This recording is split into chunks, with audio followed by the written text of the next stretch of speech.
میلاد شریف آ گیا ہے.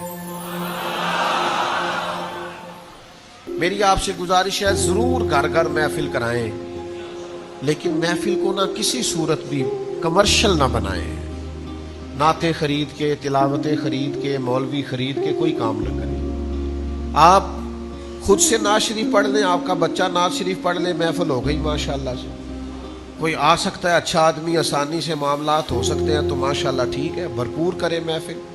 لیکن اس میں ایسا سسٹم نہ لائیں کہ جس سے دنیا داری اور کمرشلزم کی اس سے کسی قسم کی بھی آمیزش نظر آئے.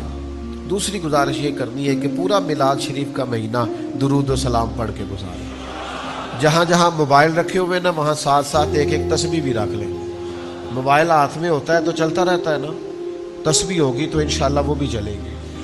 اور پھر میری ایک میرا شوق ہے اپنے سب محبت کرنے والوں سے، کسی بھی صورت میں ہم سے وابستہ کسی شخص سے، ایک میرا شوق ہے، میرا مطالبہ ہے، میری خواہش ہے.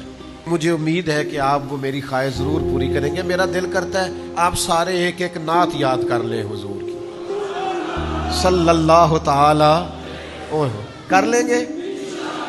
سور میری بھی کوئی نہیں، لیکن نعتیں مجھے بڑی آتی ہیں اللہ کے فضل سے. آپ اسی طرح پڑھ لیں جس طرح میں پڑھتا ہوں. واہ کیا جود و کرم ہے شہ بطحا تیرا، نہیں سنتا ہی نہیں مانگنے والا تیرا.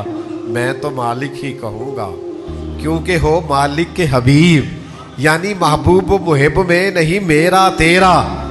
تو میرا خیال ہے کہ اس طرح کلام پڑھنا کوئی مشکل تو نہیں. تو سارا دن آپ یکم ربیع الاول سے لے کر 30 تک سارا دن پڑھیں نا گھر میں نعت آپ پڑھیں، انشاءاللہ بچوں کو بھی یاد ہو جائے گی.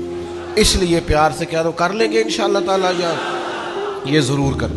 اور جو بھی پورے میلاد میں دینی کام کرنا ہے پورے ذوق سے، پورے شوق سے، اس کو عبادت جان کے، نفلی عبادت جان کے آپ نے وہ سارے کام کرنے.